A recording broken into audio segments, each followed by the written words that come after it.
Good evening, ladies and gentlemen. Welcome to another empowerment night here at Brosis Foundation, Inc.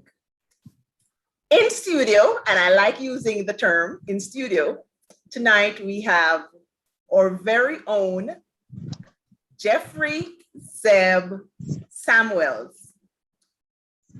For the Brosis family, he is known as the resident pastor. And we will get to know more about his Christian walk. And the fact that we say he is our resident pastor tells you that this is somebody who exemplifies Christianity. He is also a self-taught artist, and right behind him there is one of his works. Mr. Samuels. Good evening. Pleasure. Good evening. Okay. So, first off, everybody knows you as Zeb. Where did the name Zeb come from?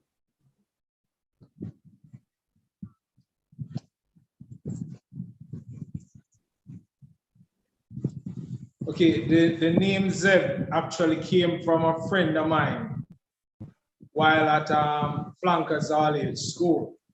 And it comes from this movie back that we used to watch in the 70s, Out in West. There was a main character in it. His name was Uncle Zeb. Okay. And he walked with a limp.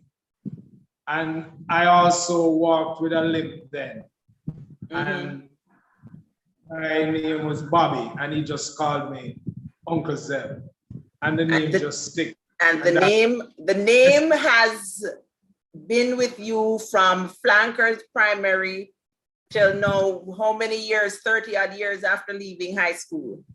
Yeah, that name has been with me about 40 years. Okay, all right. So I'm glad you brought up Flankers Primary. Tell us a little about your childhood, where you're from, etc. Well, I'm from a little fishing village in Montego Bay called White House. Sorry, one second.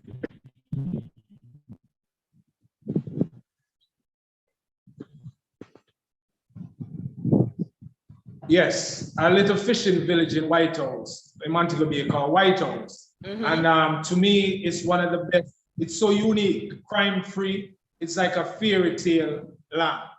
So I was born here, and we are always around the sea, fishing, the perfect childhood. You're also protected from certain influence, like crime and stuff like that. Didn't know that. And we grew up around older boys who were always setting examples. They were always working, as far as I can remember. Older boys were always working. You would never see someone on the corner begging or asking. So it's a community that there's a lot of value. And okay.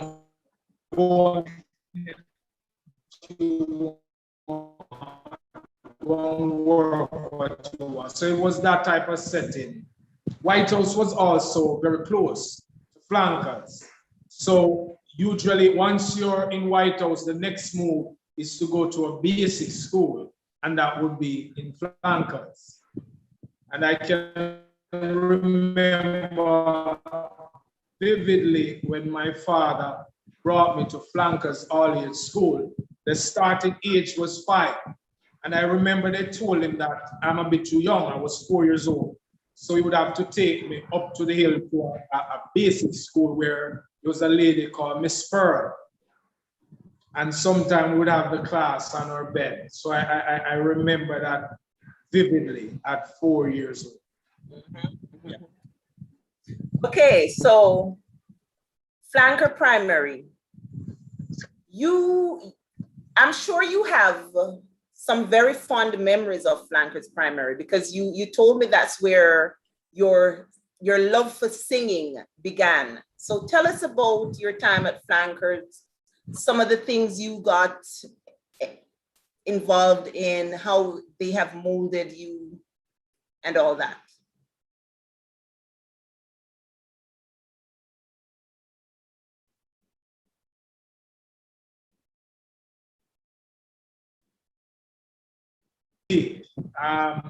But I'm forced to come out of that cocoon. So, but back in the days, I was very shy. But before flanker school, when I realized that people like when I sing, was once I was in a house in White House. Can't be more than 4 or so. And 5, we were there and they were just doing a penny concert. I've never sung before.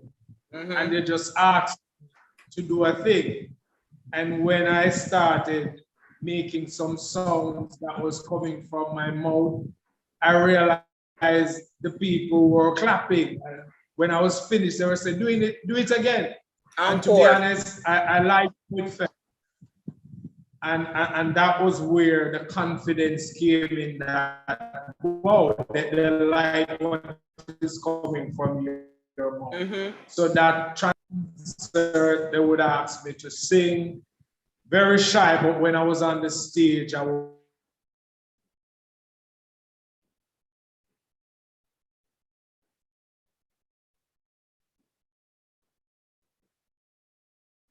okay.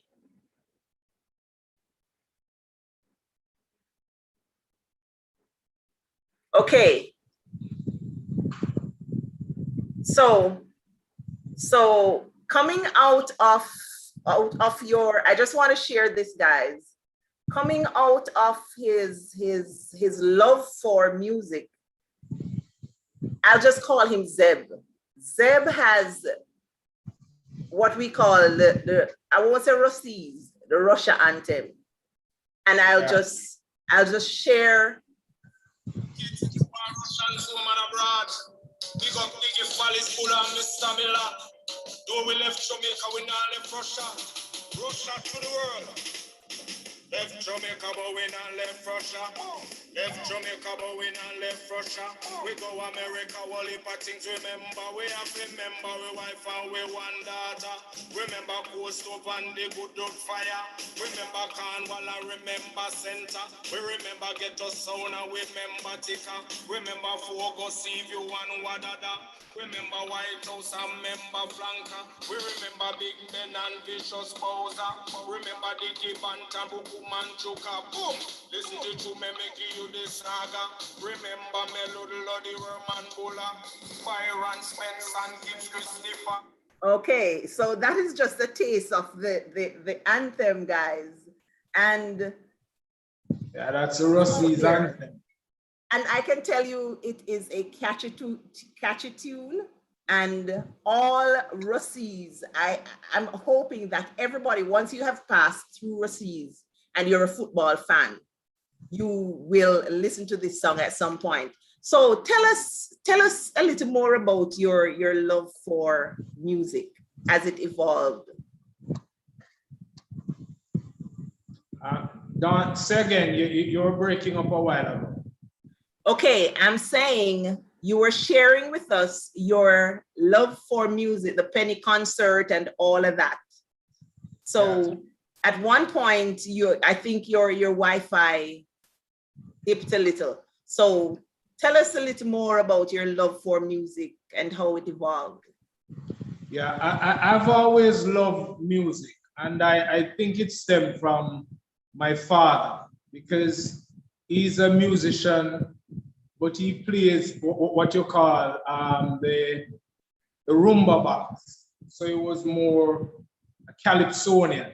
Yes, music. I remember the rumba box. Yes, as far back as I can remember, there was always music in the house. And it's all genres. The Jim Reeve, the Skitter Davis, all the Bob, the Dennis, Toots, all those greats, and international music, ballads and stuff like that. So I grew up around all type of music. So I was appreciative of every genre. DJ, I love the way how, to me, DJ is like poetry. Yes.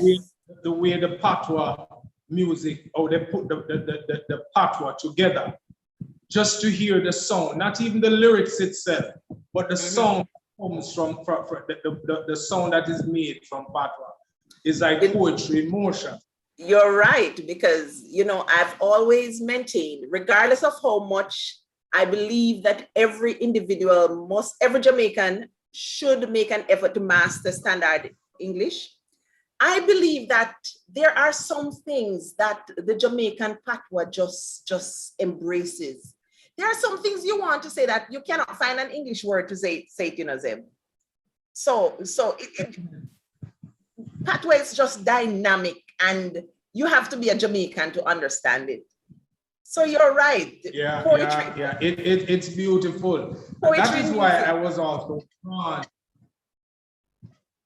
Okay. Yeah, poetry. Yeah. So you then, but let me ask a question, because you told me that you also sang on church choir and all of that. Was your father Christian?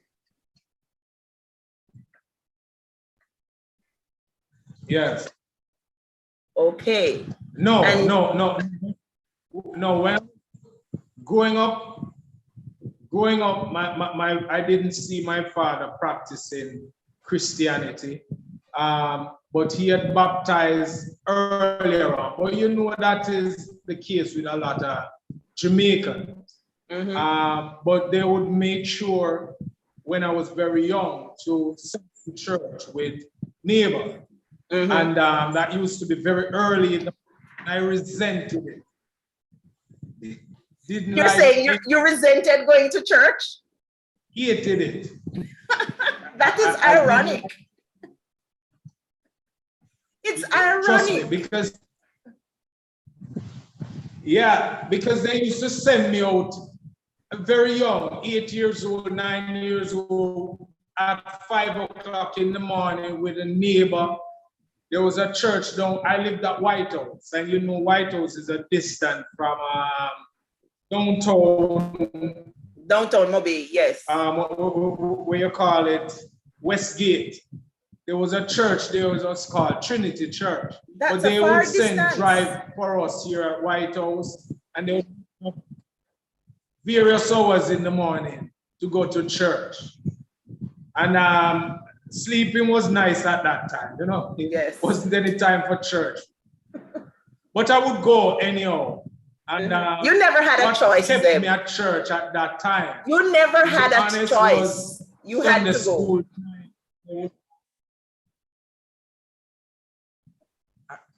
They would have bread and butter.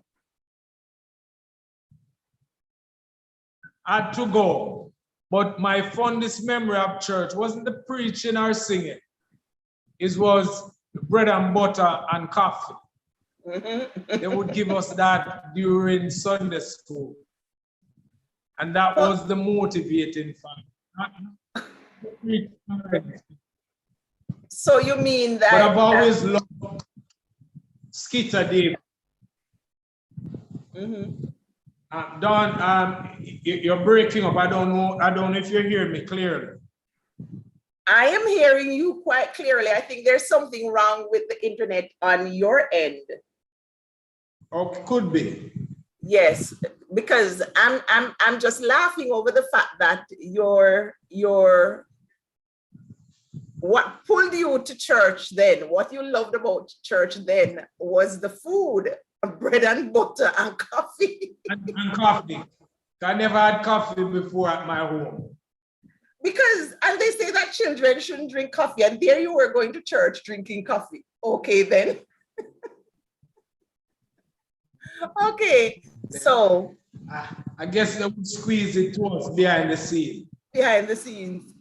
Before we go. I look forward to that. To the bread and butter and coffee. Okay. But you see, things like these, I believe, would have been some of the things that laid the foundation for persons in our age group, the principles, the values that we have. Because even though we would have had parents who were not Christians, they ensured that their children go to Sunday school or Sabbath school. So you find that there's a generation where these principles were entrenched. So coming out of that now, and flankers primary, how did you transition from flankers primary to Brosis? I remember you said something about Montego Bay Secondary. Yes. Or was it St. James Secondary? Yes. All right. In those times, remember we had the common entrance. Mm-hmm. That's what you did to go on to the high school. Yes, I remember common entrance. And I remember the past student from flanker school, when they would transition to Cornwall College, and I would see them coming back with their epaulets and talking to their teacher. It was a proud moment for them. But I knew that I wouldn't be going down that street because I hated school. I just went to school because I couldn't do better. You hated church, you hated My school. favorite time hated school. My favorite time at school was when the lunch bell rang and when the school over. That was it. So that was my favorite time at school. Go ahead. Zeb, you hated church, but you loved the bread and butter and coffee. You hated school, but you loved lunchtime. What was happening with you? To be honest, at that time in my community, my parents, the people in the community used to say I was wayward. My mind was at a different place at that. I love art. I remember as far back as I can remember, I was always drawing. Always. From before I started basic school, I was always drawing. So when I went to school, I didn't understand why I had to do maths and English and stuff. Why can't I just draw? Just do art, yes. As a child. But I realized that I had to do with my schoolwork. But I didn't put myself in my schoolwork. However, I saw these guys going to Cornwall and I said, wow, I like that. However, the foundation that I had set didn't give me that opportunity because I didn't do any work at all. So when the common entrance result came out and everybody said, Zeb, you know, looking at paper, if you see your name. I spent the entire day looking in the paper, but I knew no name was in there. But I looked anyhow. So after that, I realized that senior school is where I'm going. But in those days, if you didn't pass for an high school and you're going to senior school, you would be seen as somewhat the dregs of society. Yes. That you're nobody. So when I started out for senior school, that was my mindset. I am nobody, so I am going to act like nobody. So when I went to senior school, I was going on to 16 years old. And I was going, yes. So you went there via what, the grade 9 achievement? No, you're just placed there because it was a school where you go to get a skill, mechanic. So it wasn't really academics. It was just, I get you, because it is believed that you can't manage academics, so they just throw you into a skill area.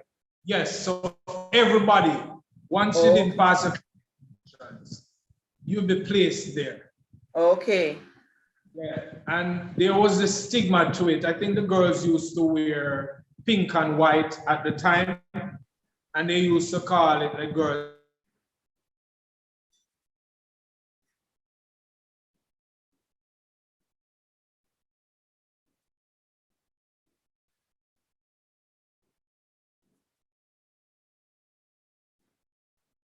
Okay. So when I went to senior school, I remember. You just a minute. You froze there. The last thing we heard was they used to wear pink and white. Yeah, the girls used to wear pink and white. And they used to call the girls, they used to call the school Ketchman College. Oh. Because they used to say the girls are whores. Okay. And the boys are nothing. Just bad man and ganja smokers. So I decided that I'm going to live it out. If that's who you think I am, I'm going to live it out. So I was placed in metal work. And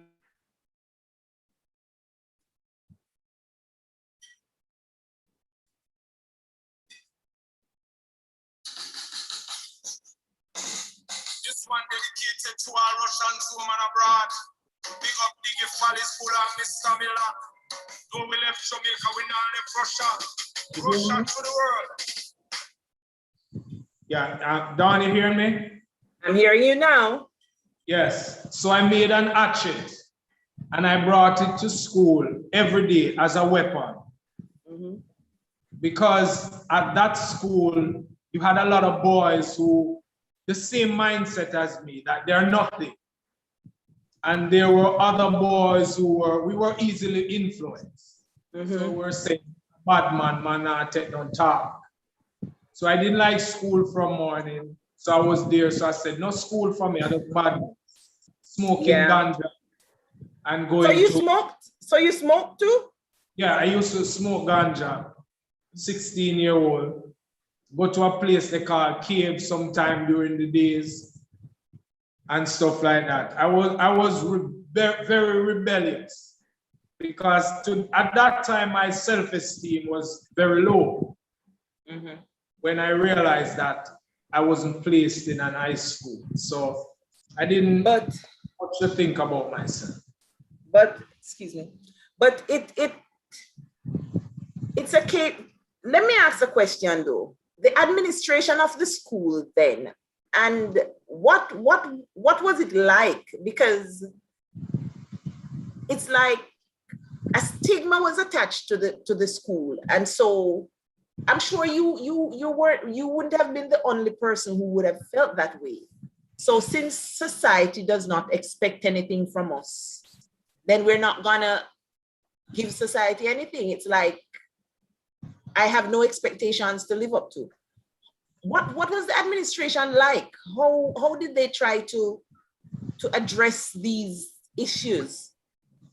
All right, the administration then tried their best because at that time there was a principal, very disciplinarian, Mr. Parkey, and after him, Mr. Dawes. But what happened? The teachers were stretched. So the teachers could only work with the kids that were showing that they were interested, because for us and others would hold back the entire class.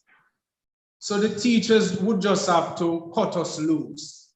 Yeah, I understand. So what would happen? We would be out of the class most of the time, which would be best for the students that were interested in learning. So they tried their best, and I think the resources was also limited then.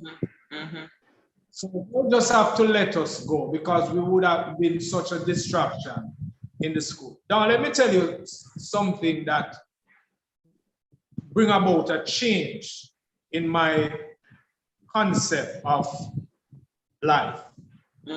I remember while going to senior school, peer pressure was a very big thing, where you want to act a certain way. To fit in. And you wanted to fit in. Yes. And I remember if you're at senior school and you're not a bad man, they would see you as a punk, somebody that somebody can just do anything to. And I remember once a guy came and pushed his hand in my pocket. But he was one that was known to be one of the bad guys at the school. But when he did that to me, I realized the trouble that I was in. If I retaliate, it can be deadly. If I don't, my friends would say I'm a coward. And this is how I know peer pressure can drive you down a road of no return. So I said, I slapped out his hand off my pocket, which that's a no, you can't do that, but I did it anyhow. But then I realized that this means war. And when I did that, he pushed his hand in my pocket again because he said, I don't think you realize what you just did.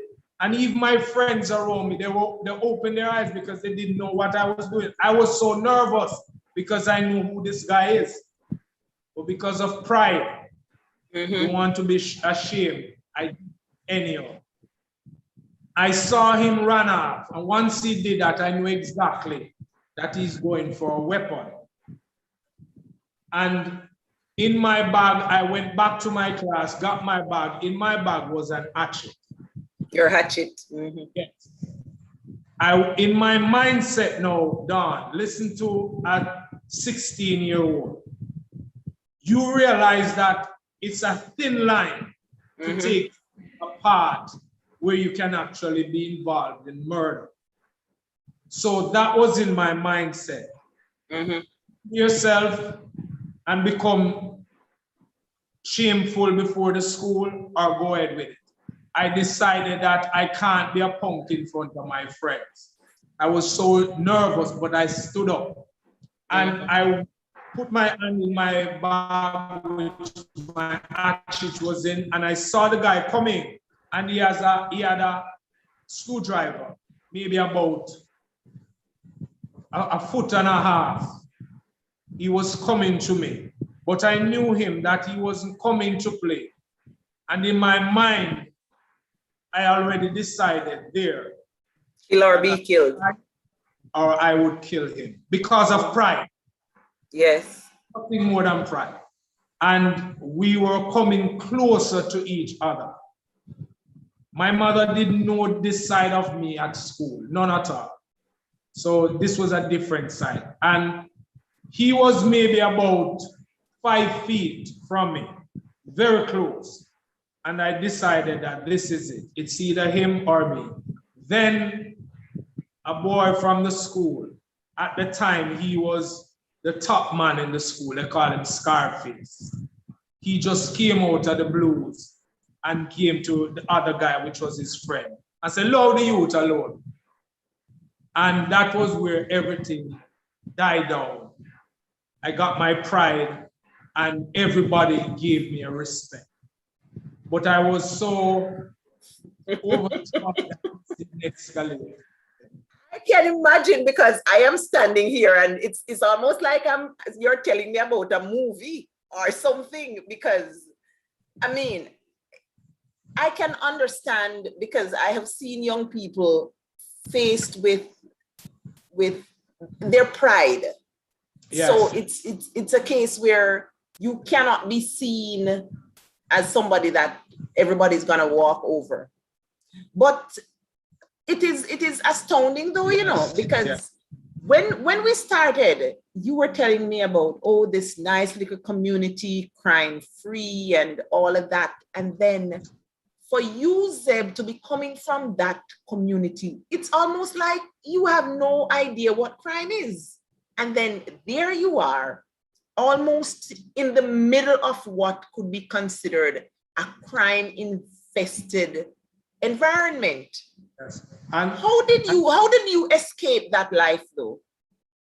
I will tell you how I escaped it, but I'll tell you how it happened, how it came about. Even though I came from a good home, mother, father, good community, what happened at the time, and we even say today, that education is the key. Education is important, but to me, education is not the key. the key to me is God. And there are some people that are gifted. There's Yes. something in the Bible that says, train up a child in the way it should go. It means that the parent should be able to look into the child's life from a baby and see their natural gifting and their inclination and guide them in that path. Yes. I was an artist from birth, but at that time, you have to be a lawyer or a doctor or book smart. And if you're not that, you're worthless. Yes, yes. That was the mindset. That was the mindset. But you see, it has to do with our colonial past. Yes. Because we wanted, or let me say, our parents wanted us to aspire to professions that would make them walk with their shoulders straight and their heads held high, saying, this is my son of whom I can be, or my daughter of whom I can be proud. So, you know, I thought that, you know, when I started listening about your drawing skills from earlier, that is something that could have been honed from an earlier age. But I hope you're not upset with your parents for not.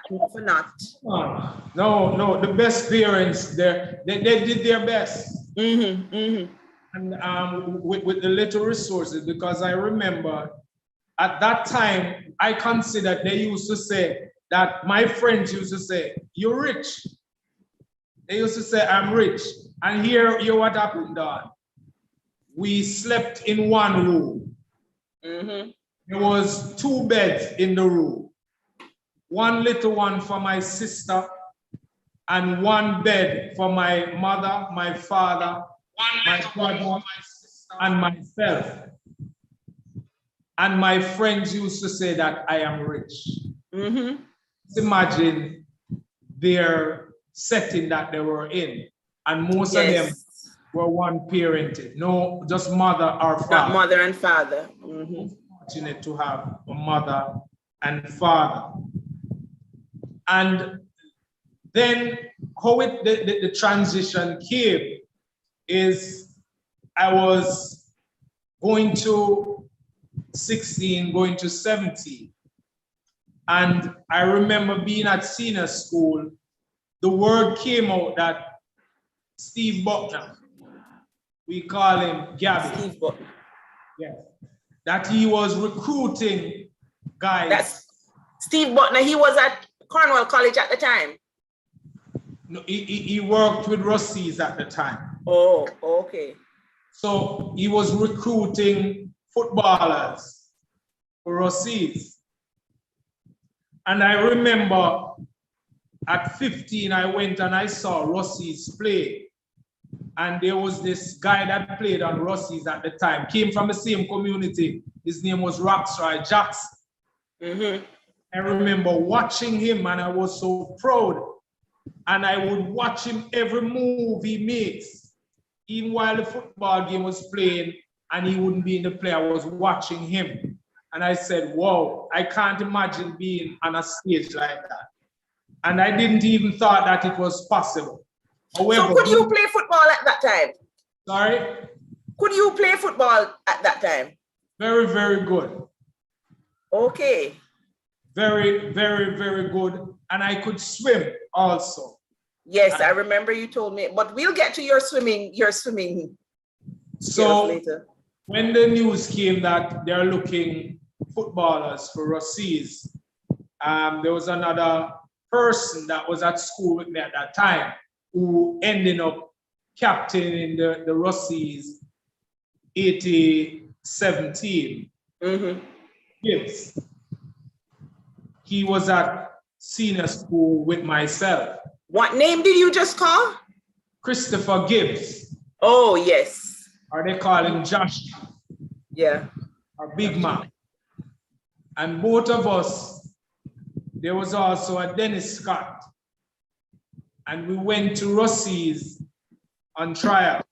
But during that time, at 16, I used to play Premier League football for Seaview. Oh, okay. So when I went to the trial, because I was shy, I was a bit nervous because this is Rossi's. And when we tried out, I didn't play so well. So and you know, Diggy is intimidating. Very. Yeah. I didn't make the cut. And I was told by Roxroy that Diggy was saying, boy, we're not gonna use it. We're gonna use Christopher Gibbs. But then Roxroy told me that he said, Diggy, this is the little youth where you come watch a Jared Park the other night, they play against Wadada. The time Wadada, massive team. And Diggy said, Diggy said, that's the youth? Yeah, man. So he said, okay, he can come. And that's how I made. Awesome. I mean, I am here listening and I'm getting goose pimples because I am just thinking here that I know you're not the only one. Having taught at Rossi's myself and interacted with footballers,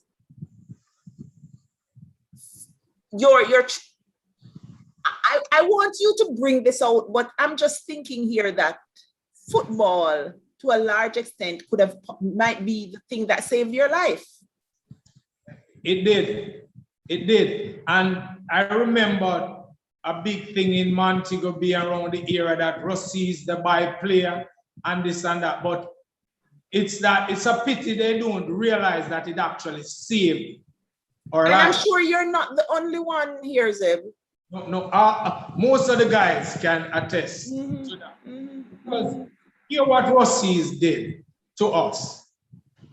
At that time, you were somebody if you had an high school epaulet. Yes. And I remember when I went to Rossi's and coming back from school with my tie, stepping off the minibus in Montego Bay. And everybody looks at me. All they know, that guy passed his common entrance. Yes. And I have the tie. I worked with pride. Nobody cared if you were what we call back then byballer. The fact is that you were a Rossian. So those persons outside of the know, you did the common entrance and you're now a high school student.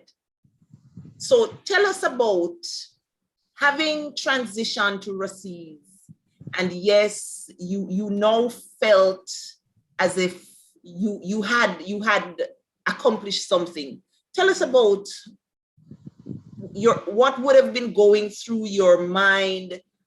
Yes, all of that, how it actually changed your life for the better. All right, listen what happened, Dawn. When I went to Rossi's the first day, they say whole habit dies hard. I had my hatchet in my bag. Oh, Lord.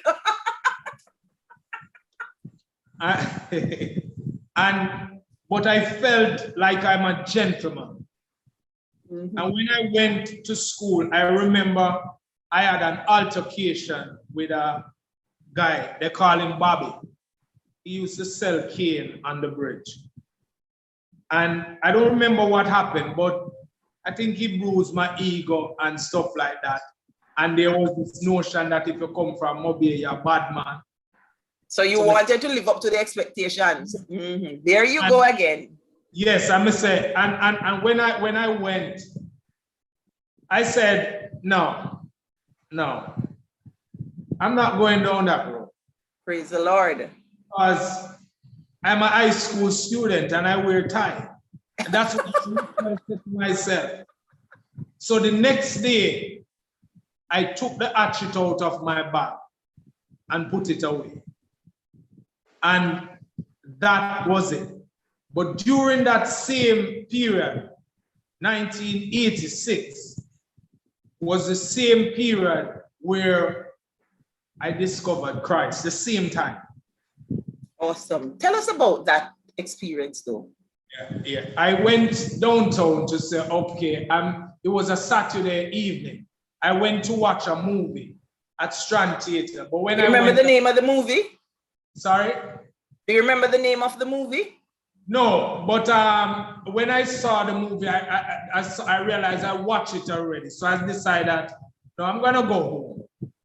Okay. I went to the taxi stand, and surprisingly, it was empty. But there was a street meeting.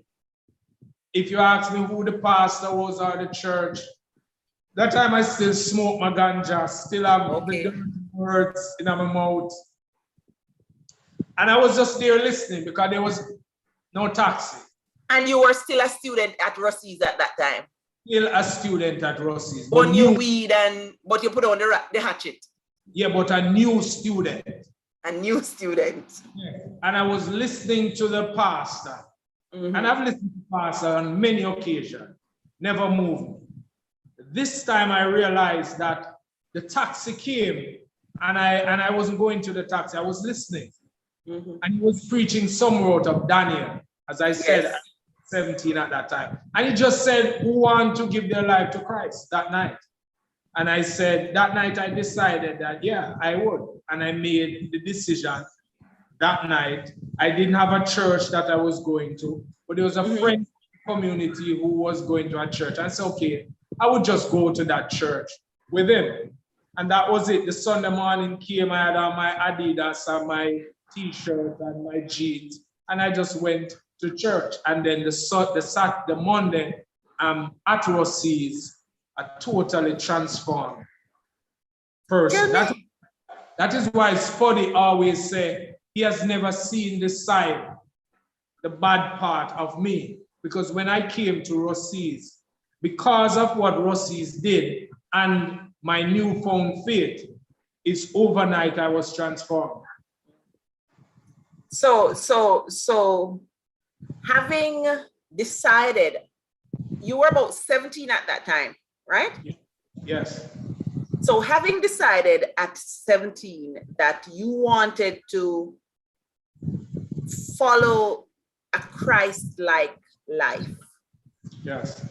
How did it impact your relationship with your peers? Playing football, which is a very aggressive game, and all of that. How did you deal with it?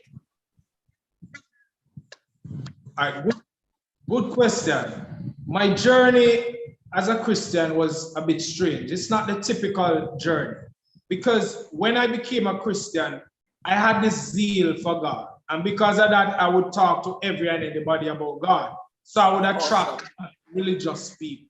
Awesome. The Sunday people, the Seventh Day, the Jehovah's Witness. And then now they were telling me as a teenager that I'm in the wrong church. Confused. So down I reached at a stage where I said, God, I don't want to be going to this church only to find out when you come, I'm in the wrong place. Yes. Stop going to church full time. And I said, God, I'm going to stay home and read your Bible from beginning to the end. Please show me your path. And I started reading the Bible from beginning to end. And when I reached around the New Testament, I found who I am. I knew, I understand religion. I understood the danger of religion. That is why today I do not share Christianity. I am a Christian, but I do not speak of Christianity. Christianity is the man-made side of it. Jesus didn't establish Christianity. What he established was the church. And the church was members of his body. And the church wasn't affiliated to a denomination, even though I was a part of a denomination. But I realized that being a part of the church is not to sign your name in a register. And when the pastor wasn't at my home, I couldn't do anything. I could say, oh, the pastor is not here. But I realized that God was there at all times. But how it affected myself now and my peers is that I was drawn to Shadrach, Meshach, and Abednego. They were very young. Yes, yes. And I realized how they the Hebrew boys. Even as a young. Yes. And I realized that now I am at Rossi's and the testosterone is kicking high. and the girls are everywhere because you're a football player. But the time that I spent going through the Bible had cemented me. It was not just a religious activity for me no more. So when I play football, if someone tackled me bad and I tackled them bad, when I go home in the night to shower, there was this thought in my mind that, Zeb, today such and such did something bad, but you did bad by retaliating. You shouldn't have done. It's like God was communicating to me personally through the scriptures. Because of that, I was always in the habit of saying, Father, I'm sorry. Tomorrow, help me to be a better person. And you know, that's what I will use the word Christianity. It's all about. Yes. And I like the fact that you never had to, like a lot of people we know who call themselves Christian, they live to please a person, a pastor. We only do right because we don't want the pastor to know that we're doing this, forgetting that the Father, the Creator, is there watching us at all times. And ever so often, a lot of times, people get so taken up with religion, they forget what it means to be Christians or to be Christ-like. Yeah. So, you know, I was taken aback in our earlier conversation yesterday when you said you're a Christian, but you're non-denominational. I was like, really no, Zeb. But I can understand the dangers of this denomination thing because Zeb, you and I share something right there, you know. Yes. And I tell people, the time we take, we who call ourselves Christians, the time we take and say, oh, you're worshiping the wrong day, or you're going to the wrong church, you would be ensuring that you live a life that is pleasing to the one you're supposed to be serving. But I like the fact that you said you would go home in the evenings and it's like your conscience would prick you, and you're conscious enough to say, almost to say, Father, I have sinned, forgive me. Definitely. So then I ask, how did your peers embrace this new Zeb? All right, I remembered one of my closest friends. He was always there because we used to do a lot of bad things. But when the transition came, he was a thorn in my side. He was always there to see every wrong that I did. You have those. And he was there. You're a Christian, see that? You're not a Christian. So everything that I did. But when we became adults, he confessed something to me. He told me that he was jealous of me because he knew that the path I was going down was the right path. And we used to walk the same road. And he wanted me to come back. That is why he was there all the time to remind me of my faults and stuff like that. But my friends, after a while, they saw how genuine it was. And they respected me as football. They respected me. I wasn't a nerd. I wasn't one that wear long sleeve. And no, I was still down to earth, but I didn't curse. I didn't sleep with girls. I didn't do any of those things. So they had that type of respect. But I would DJ and I would still have my slap. I would still have my jeans. I would still go to church with my shirt out on my pants. But they saw something in me and they respected. And let me share a thing that happened at Rossi. I remember one morning we had the devotion.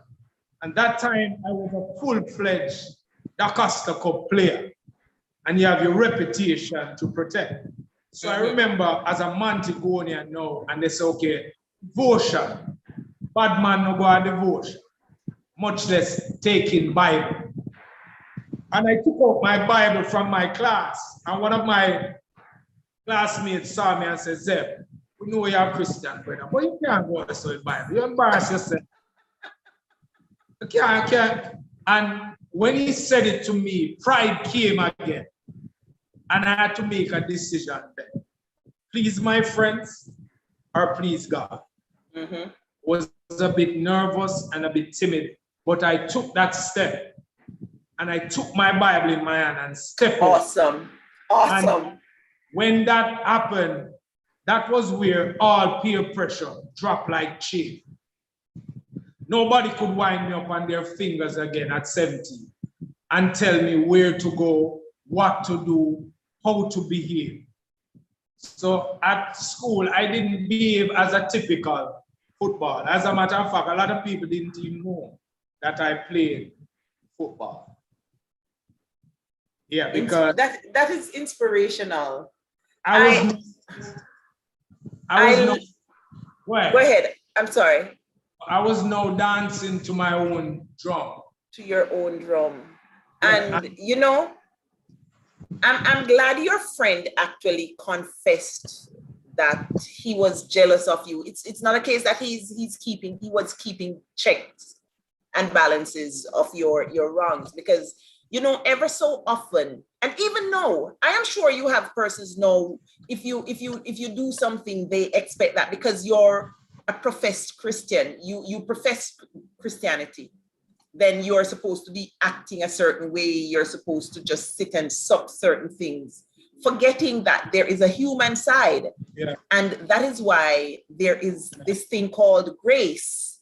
And that is why there is salvation, because the Father in allowing Christ to die for us, excuse me if I sound as if I'm preaching here, Zeb, realize that we are humans and we are going to make mistakes. We're going to sin, because I always tell people, you know, if Satan had the audacity to tempt Jesus, who are we to think that he's not going to tempt us?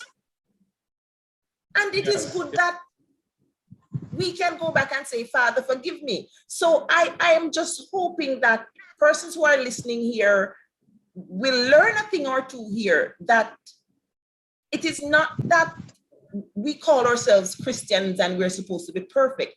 It's that when we're wrong, we are conscious of the fact that we have erred. And we're not too big to say, Father, forgive us, or we're not too big to go to the person and say, boy, you know, say, I slipped up. But I love the fact that Brosis was, I wouldn't even just say Brosis, football opened doors for you and allowed you through Brosis to have a change. Because maybe you and I wouldn't be having this conversation, you know, because who knows? You would have been 6'6" long time and all of that. Long time, because a lot of my friends that were at senior school with me, they have transitioned long time ago. The guy that came, the story I told you about with the confrontation. Yes. And the guy that came to part us and said, stop it. Yes. He was killed just after school. Are you serious? He was gunned down by police. So you see, Zeb, I hope you have not taken it lightly. You realize that I believe purpose has been on your life, because I don't think that things happen by accident. So you were going to Brosis. Tell us about the triple championship now. Your fondest moments and all of that at Brosis, because we're talking about the Christian walking about, you know, you have to throw the football in there.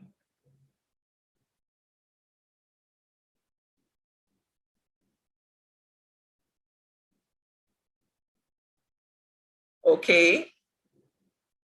Zeb seemed to be missing. The Wi-Fi seemed to be giving a little problems here.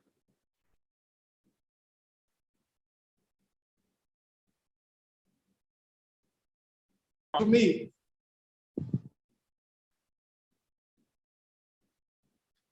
I don't know if you're hearing me, Zeb.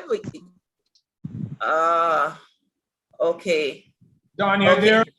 I'm here. Oh, I'm back. You hear me? Okay. So during this time, we had a team, very strong team. You have Agla Wilson, you have Steve Sharty Malcolm, Siba Philip Wang, The greats. and we have Aaron Lawrence, Keeper. and Fabian, Christopher, Gibbs, Fuma, all these players, Graney, all these great, Talbert, Dixon, Shim, and the first game was at Cornwall, we were down 1, and Diggy put me in the game. I was nervous, but I regained my composure early, and I did my thing. We equalized, and the game was drawn. And the Monday we went to school, I don't think Troy remembered what he said, but he said something during the training session when we were just discussing the game. And he didn't know what he did then when he said, gentlemen, we have a lot of big players here, but let me show you the guy who changed the game, this little youth himself.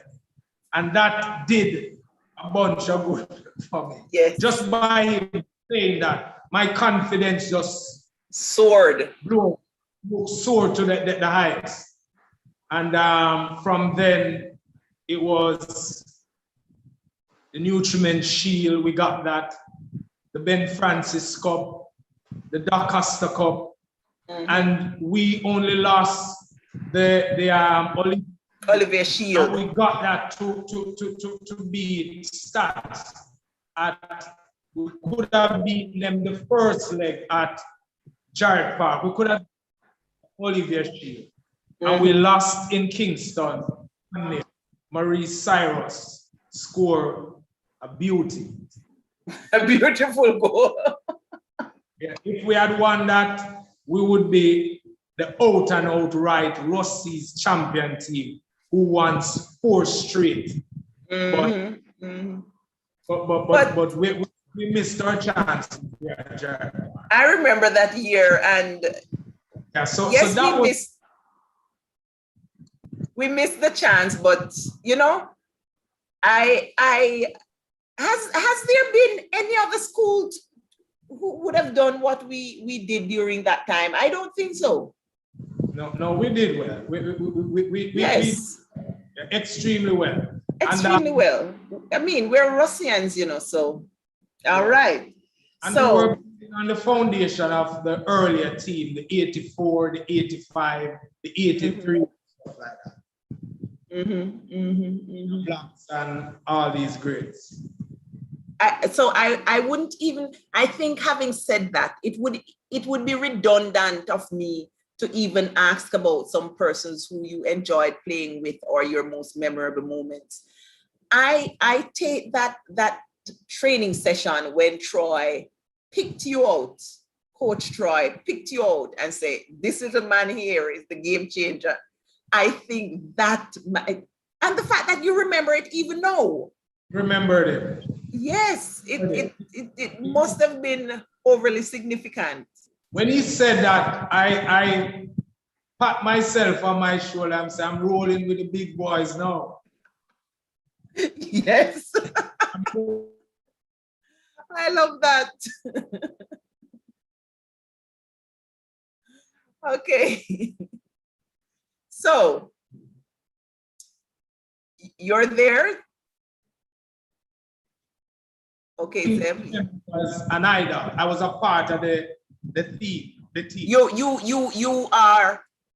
You are a part of history, because that has gone down in history and you were there sharing every moment of it. So definitely. It is significant. I mean, yeah. Okay. And Don, what came from that was a lifetime bond, friendship. Because you're still friends with a lot of these guys, isn't it? All these guys.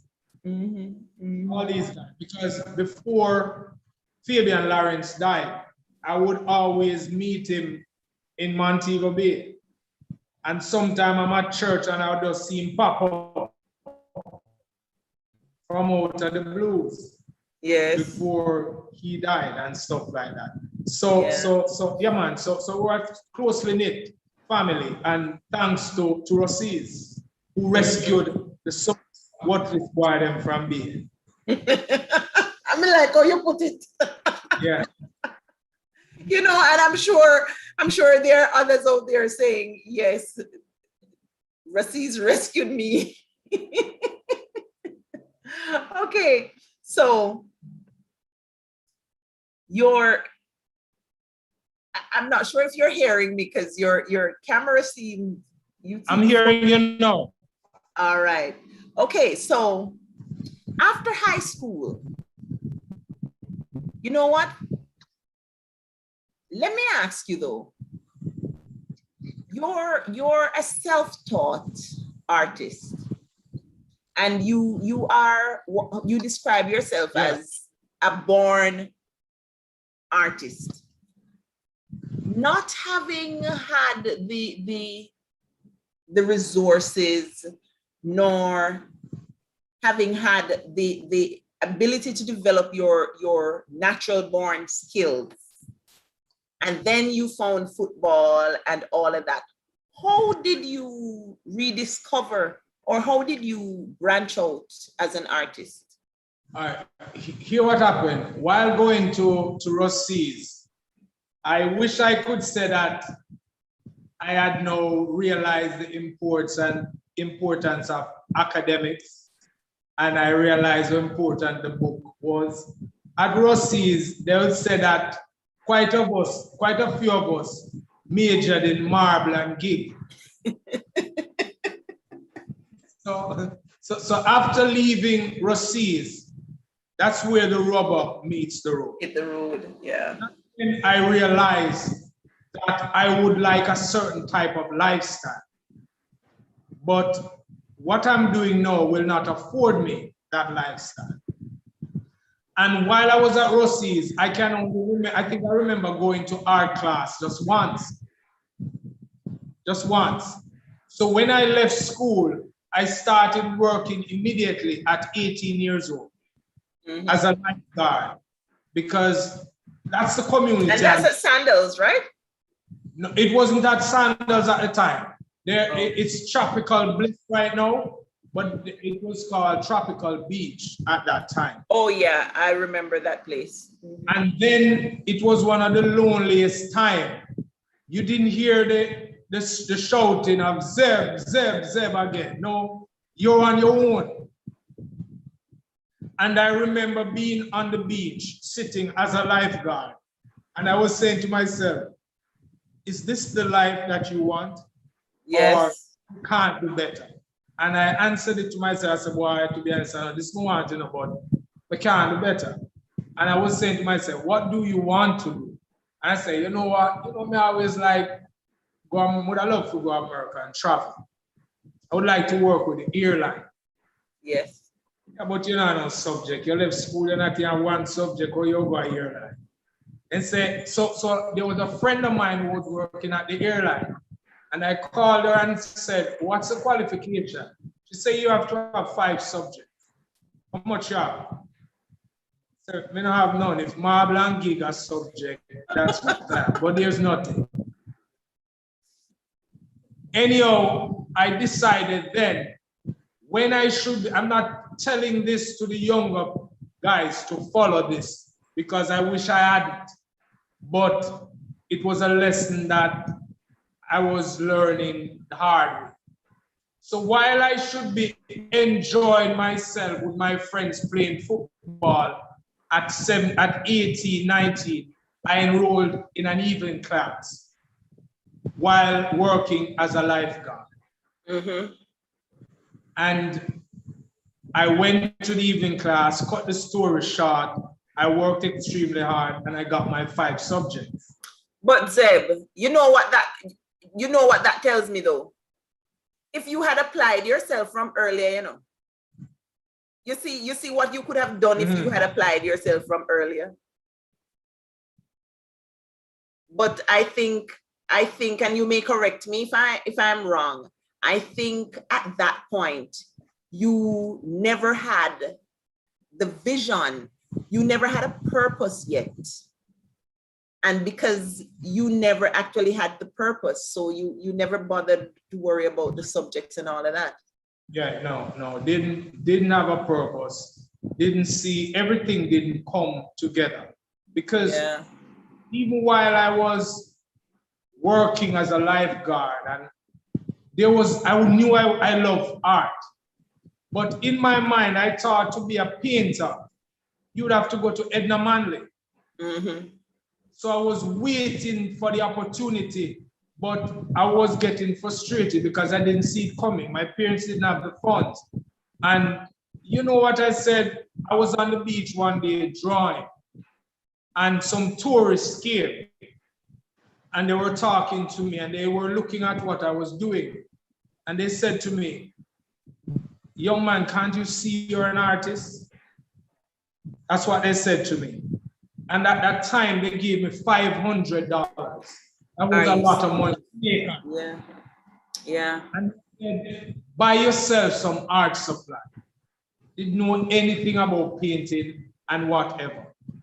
And I took every cent of that money and bought some paint and canvas. I didn't know anything about it. And I started painting on shirts first and pants. Started doing this, and then people again, just like when I sang and the people sang my praise, they start to say, "Wow, this look good, this look good, this look good." And then they say, "Yeah, man, you can exhibit this." And I said, "Yes, me artist, no, big artist." So I took up some pieces that I did and went to a gallery in my chest. Big. When I went to the gallery and I showed the owner of the gallery the pieces, and I thought that, no, the big money will come in. She looked at it and said, "You need to go home and learn how to paint." And that's when I started reading books. Anything I get my hands on, reading how to paint, how to do this. And then I keep painting over and over and over. And I've been doing that now for going on to 35 years. And that is what I do now full time. But let me tell you how I went into art full time. Mm-hmm. My 5 subjects, I said, I'm going to Air Jamaica now. I'm going to apply. Mm-hmm. Because I like time. I don't know why I like time.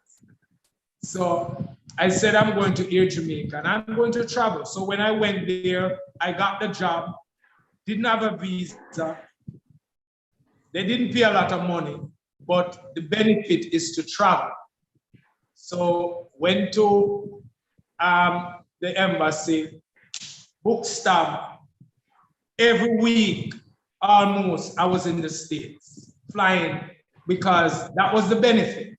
Yes. And I used to work 4 days on, 4 days off. So the 4 days off, I usually be in the States. And I felt a sense of pride. And then at that time, I started counseling. I was a teenager, early 20s. I started counseling some youths in my community. But Zeb, to show them the pitfall. Hold that thought there. I remember you said earlier that you had real self-esteem issues and all of that. And now here you are counseling young people in your community. Yeah. What are some of the things that you would have attributed to that? I mean, it's almost like a transformation. You were in a position where you considered yourself the scum of society, good for nothing. And now here you are trying to counsel young people so that they do not walk the path that you could have gone. Yes. Yeah. And then I had realized something. I had not just overcome low self-esteem, but I also realized the limitation of just living, getting your master's or your degree, and then you get your ideal job, and then you get your family, you get your house. But then I saw down the road, I saw retirement, old age, and death. Yes. And I realized that if life is just about this, it is futile. Yes, you are right. You are correct. Yes, you're correct. And that's when I realized that my life was just more than just the day-to-day getting by. I now realize that eternity is important. And you know, the fact that you've said that, I remember you said that you have this outdoors Bible study that you have under trees and all of that. Tell me a little about that. And how is this taken in the community and all of that? How it started, I remember once when the thing was getting out of hand, when the scamming was at the peak, and the teenagers were just out of hand. And I remember I used to shake my head with the other people and say, boy, these people are worthless. They're going nowhere. But the thought came to me and said, but what are you doing to help? But I said, I can't help. It's gone out of my hand. But he said, no, you may not be able to help the world, but what about those at your feet? Starting with one, yes. It's in your community. And I said, what? I'm going to meet them on Sundays. And that's where we started. And then we started having ice cream every Sunday. That was the motivating factor for them. Every Sunday would have ice cream. And it wasn't the traditional Sunday school. It was a lot of talking, reasoning, like we say, okay, what happened today? It wasn't just singing Sunday school song. Is how you treat this man, how you know that you love God. You love God by the way how you treat your brothers, because God says, you can't love me whom you have never seen. Seen and still not love your brother. Every day. So that it was a practical thing. And then I said, okay, I'm going to incorporate the adults in this thing.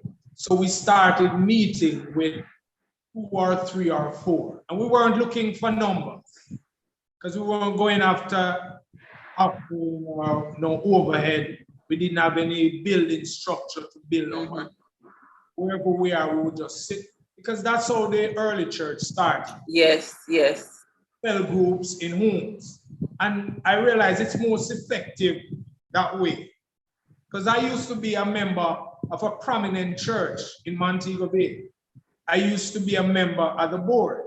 But there was a lot of politics and religion involved in it. Yes, religion. So how did the young people take this though? Because you're talking about scammers here who it's about, well, we know that it's about the money and all of that, but how did they embrace this? How did they take it? Yes. The young people, especially the toddlers, you know, they're impressionable. Yes. So they buy it hook, line, and sinker. If they don't buy the Bible, me bribe them with ice cream. So, all right?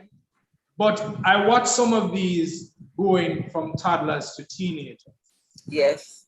Some slip through the crack because they're at an age now where they make their own decision.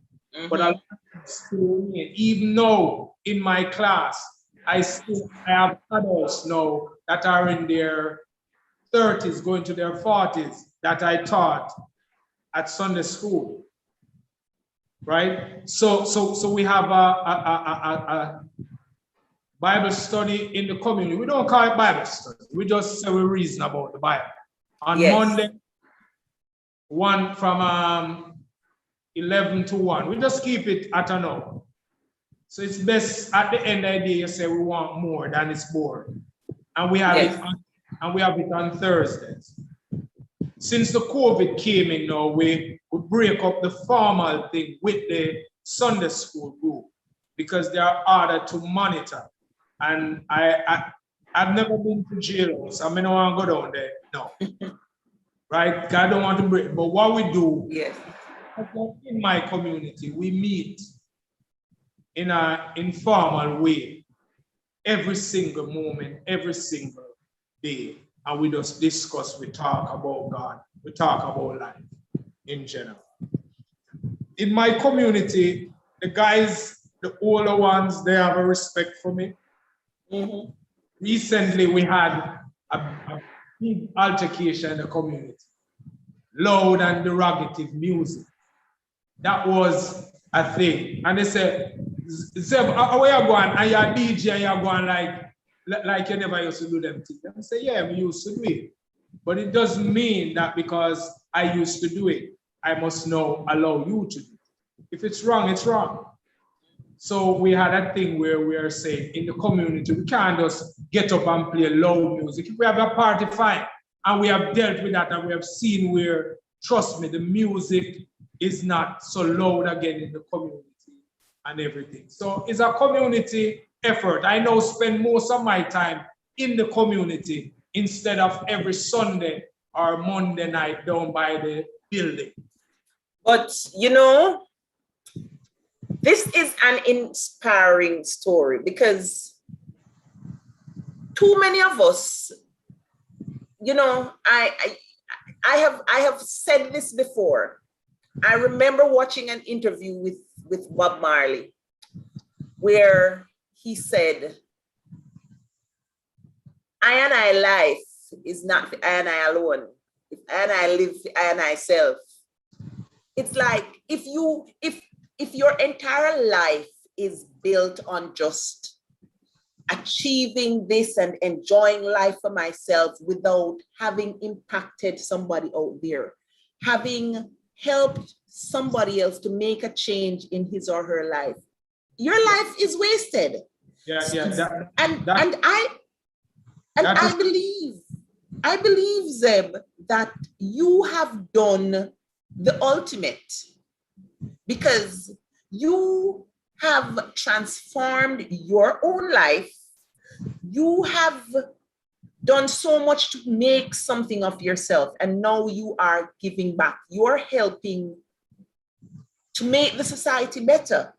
And how many of us out there can honestly look themselves in the eye, look in the mirror and say, I am doing what I can do to make a difference, or I am doing what I can do to help at least one person.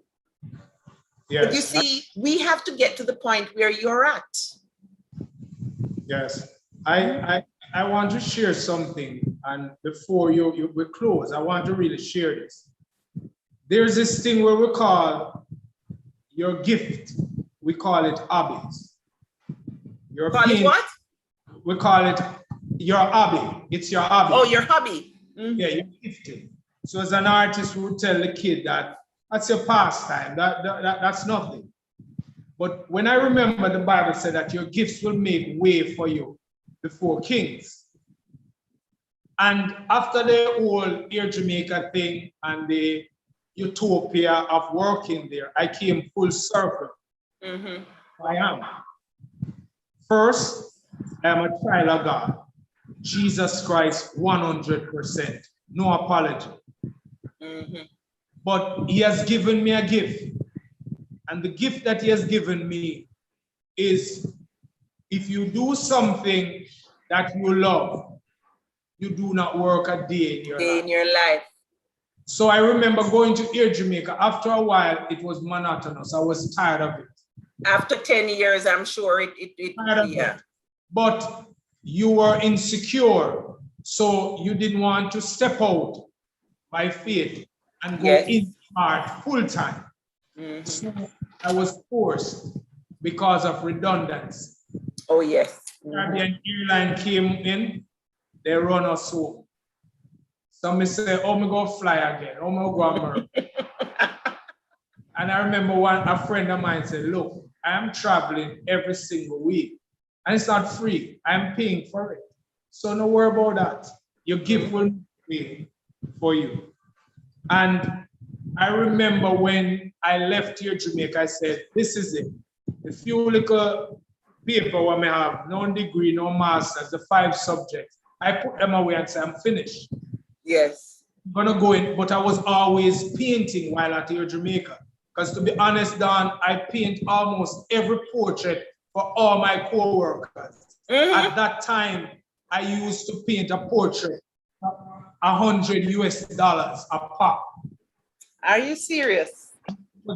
And that was nothing then, right? And I realized, so when the day came for the redundancy, and I know that I said TVJ will be there, CVM will be there. So you know what, more carry my portfolio with all my paintings and my portrait of Bob Marley. They were there to interview the people that are leaving here Jamaica and always crying. I said, this is my moment now. When they were interviewing me, my portfolio was out with Beenie Man, Bob Marley, and I saw it on the news, big thing, oh, why were you at here Jamaica? So that was a marketing strategy for me. Yes. After that, Obama won the election. And I said to myself, I must do a portrait of this man. Yes. To remind myself that I was here when history was made. And I did the portrait of him, spent hours, days on it. And when it was done, I said, I must get this to Obama. And I went to the Gleaner, I went to the Mirror, and they had it front page because it was good, they loved it. But no contact. However, by this time, I was doing art full time. And I had clients who were very, very filthy rich. And they were a law firm. The BP oil spill, they were the one who dealt with that case. Yeah, I remember that. And they used to buy paintings from me. And once I went to the man villa and I saw a painting. The painting was 10 feet by 6 feet. It was done by Barrington Watson. And I spoke to him and he was.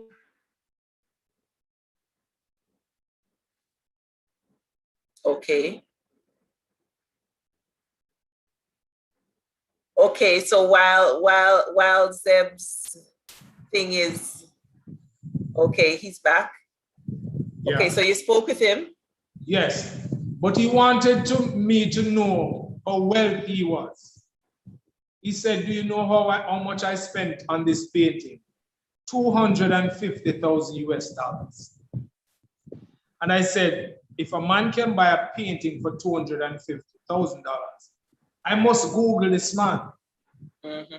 When I Googled him, I saw that he was friends with Obama. He was one of the main sponsors of Obama campaign. The light just clicked. And I just brought the portrait to him and I said, I did this of President Obama and I want him to have it. He said, it is finished. It is done. And I want to share the letter. I have a copy of the letter here that came from the White House from Obama with his signature. Dear Jeffrey, thank you for the thoughtful gift. Please know I am touched by your warm gesture. Today we are in extraordinary times with extraordinary opportunities and are more than ever, the futures of countries and peoples are intertwined. As we embrace our shared future, I look forward to what can be accomplished when our nations work together to address our mutual interests. Again, thank you. I wish you, Marcia and Isaac, all the best. Sincerely, and it has his signature there. I can't imagine how proud you must have felt having gotten that on the White House letterhead. And when he mentioned Marcia and Isaac. Your wife and your son. Yeah. That's my rib. Bone of my bone, flesh of my flesh. And married for now 24 years. I couldn't be, because when I left here, Jamaica, everyone was saying, Marsha, you need to make him go find work. Painting and no work. You know, I was coming to that, you know, because I remember you told me you were married, and but I was waiting on a little more time to get to that. But since you have gone into it, so while you were at Air Jamaica, you met Marsha. Before I met Marsha at church. Oh, okay. Okay. I met Marsha at church and stuff like that. So while I was at Air Jamaica, she would be using the benefits, traveling all over the world also. Nice. When I left, some people were saying to her that painting and no work, you need to make him go work. And I remember that we sit and we talk, and I said, Marsha, the only person that is important to me here is you. Mm-hmm. And as you are okay with me painting, just let me paint. We can. And she said, I'll give you all the space. Awesome. Good. Awesome. Started painting. When I was at Air Jamaica, go ahead. Hold that thought there. Just to say something here. I'm just going through the comments here. Fitzroy Smith. He says, I have always admired your commitment as a Christian, and you have not wavered. Keep steadfast in your faith. Then Miss Shippy, a very awe-inspiring story. Keep up the good work. And Garnet Denton, you remember, or William Nib, brother. Inspiring story indeed. Bless up yourself, Zeb. Respect. Is that, oh yes, Garnet, that's his painting in the background. He ensured to have something of his there. And Gregory Malcolm, Zeb, your life journey is awe-inspiring. Lifting as you climb. You exemplify the quote, do not go where the path may lead. Go instead where there is no path and leave a trail. Yeah, awesome. And Gregory says it best. I think that is exactly what you are doing. You're blazing your own trail and taking others with you. Good job. So back to you and Marsha now. Yes, I mean, she has been there from day one, and the only reason, because I didn't plan on marriage as a kid coming. That wasn't a part. I didn't see that around.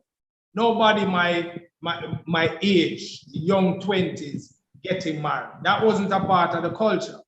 But because I knew Christ and he has taught me a new way, that is no more no girl business. Bone a bone and flesh a flesh. Yes. Marriage is honorable. Yeah, honorable. And you don't allow a girl to see your spouse going down the road and they laugh at her. Not at all. And that's because they had you the night before. So I learned those things. And that is why when people say Christ a white man thing, I laugh at it. Because Christ is the most universal person that I know. And one thing I've said, what motivates me more and my philosophy is do unto others. I remember you said that, yes. But Christ. So when I was in this relationship now, and my wife was saying, I'm with you, wherever you go, I'm there with you. Just do painting, because to paint you have to have peace of mind. Yes. If your wife yap and miserable, you're going to a problem. Right? May you know, say teeth and tongue on me. Yes, it's inevitable. Yes, I don't know, Joseph and Mary, we have up and down. But it was a beautiful time. So what cemented this now to let us know that, yeah, we can manage, is that after I left Air Jamaica, I used to struggle by taking taxi. And sometimes people would see me leaving the community well-dressed.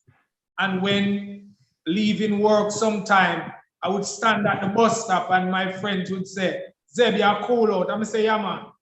That was the cooling out. I didn't have any taxi fare. And sometimes I would have to take a drive to the bottom road and jump over the wall and walk maybe about 5 miles in my time. because the salary that you got for the month was finished within the first week. Totally understand. And utility. And I remembered I did a painting because when I went to the man house and the man said he bought one for 250,000, I said, wow, that means most of the artists were painting small miniature painting at that time. And I challenged myself. I said, I'll go big. But I didn't know anything about painting big. So I remember calling the great Barrington Watson. He died now. And I said to him, because he was the one who did that painting. Did that painting, I remember. You said it. Mine. How much paint we need to buy, how much brush, what type of brush and stuff like that. However, I started doing big painting. And one of my painting was sold. And I used 50% and bought a vehicle. Are you serious? Yep. The thing that people call hobby. This is why I always encourage parents. If you realize that your child is drawn to art, encourage them. Encourage it. Also drive them in this era. Continue. Yes. No hobby is no play thing. You can live from it. You know, I remember when you asked how long our conversation, I hate the word interview, how long our conversation would be. And I said, roughly, you know, I go for an hour. And you say, okay, an hour, that's good. I wonder if you realize we have gone almost an hour and a half. No, that's not true. Yes, it is. I'm just here looking at the time. Time flies when you're having fun. And the fact that your story is so motivational. And there are things we haven't even touched on, because we haven't even touched on the fact that you're a swimmer and you would have represented, let me see here, you would have, you're a certified scuba diver. Yes, swimming, you're a certified scuba boat operator and all of that. So you see, I'm hoping that person's listening would realize that, you know, we have the saying in Jamaica, man not dead, no call him duppy. That is true. You're a prime example. Thank you. I am sure you would have had persons who at 15, 16 would have given up on you. Yes. Who would have written you off and said, "Choy, old boy, not come to nothing." But here you are today. And I will say you have rubbed shoulders with kings. And you are a potential kingmaker in the fact that without even expecting monetary rewards, you went out of your way, you painted President Obama's picture. Yeah.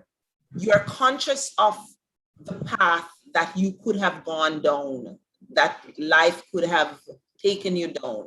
That is true. You were able to pull yourself up, and you're here now helping others so that they can see a brighter way. Yeah. Zeb, your story is inspiring. Thank you. I mean, I know you as Brosis resident pastor. I did not know this much about you, but I can say that having had this conversation, I admire you. And the fact that you chose to take this Christian walk at such a young age, and I mean, I don't think any pastor out there have anything over you. You conceptualize what Christ intended when he walked this earth. And I will say to you, good job, keep it up. But don't forget, guys, we've had a good conversation, but I just want to remind persons out there that this coming weekend, we have the Brosis Blue and White Fish Fry and Jerk Fete, 3458 Boller Avenue, Bronx, New York. And we are again reminding you, we're begging you, we're imploring you, if you can donate a tablet, we would greatly appreciate it. All the sponsorship towards tablet, if you donate a tablet, all of this goes directly to students at Brosis High School. Pastor Zeb, is there anything you want to leave with us, you want to share with us before we go? Yes, there's one thing that I would like to share with us, and it's very, very important, because this what is happening now, tomorrow this will fade into just to be a memory. So what is important, and I will leave this with you, and I will give you a quote that Christ said something. What does it profit a man to gain the world and lose his soul? Seek ye first the kingdom of God. And his righteousness. All these things shall be added unto you. So I'm saying to you, while you pursue life, put your house in order first, and then you can seek all these things. Because tomorrow, death for a Christian is the gateway home. Well said, well said. And you know, remember, death comes like a thief in the night. Yes. We're hearty and we are strong today. But you know what I admire about you? Nobody can look at you and say, "They're a real man," because you have lived the life. We're what we call badmanship at Jamaica. You have walked the road. You have been a star footballer. And you are now epitomizing Christianity. And I want my brothers out there, take a page from Zeb's book. There's nothing wrong with professing Christianity. No. Because I have always said, it is better for me to live believing that there is a God, and at the end of the day, I find out that there is a God. I wouldn't have lost, and at the end find out that there is no God. I wouldn't have lost anything.